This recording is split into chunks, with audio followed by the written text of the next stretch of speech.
अस्सलामुअलैकुम सामीन। 3 रमज़ान मुबारक है, 5 अप्रैल है। सोशल न्यूज़ में आपका खैर मकदम है। आपको पता ही है कि आजकल कोविड-19 का बहाना लेकर हरमैन शरीफैन जैसी बाबरकत जगह में तरावी की नमाज की 10 रकातें हो रही हैं।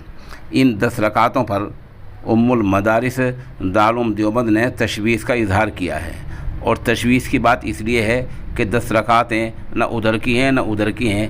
किसी भी हदीस शरीफ में अल्लाह के रसूल सल्लल्लाहु अलैहि वसल्लम ने 10 रकात की बात नहीं कही है। दूसरे के पिछले 1400 सालों में हरमैन शरीफैन जैसे मुक़द्दस मकामात में हमेशा ही 20 रकातें हुई हैं। 20 से 1 रकात कभी भी कम नहीं हुई हैं। हाँ, अलबत्ता ज़रूर कभी कभी ऐसा ज़रूर हुआ है कि कुछ लोगों ने नफल के तौर पर 36 रकातें पढ़ ली, 23 रकातें पढ़ ली, लेकिन 20 से कम कभी वहाँ हुआ ही नहीं। तो आज जो 20 से आधी रकात घटाई गई हैं कोविड का बहाना लेकर, ये गलत काम हो रहा है, गलत रिवायत हो रही हैं और ये कोई सुधार वाली बात नहीं है। इसी पर उम्मुल मदारिस दारुल देवबंद ने तशवीश का इजहार किया है। वो पर्चा हम साथ लगा रहे हैं जिस पे दारुल देवबंद के नायब मोहतमिम हज़रत मौलाना अब्दुल खालिक मदरासी दामत बरकातुहुम के दस्तखत से एलानिया है। वो हम पर्चा साथ ही लगा रहे हैं।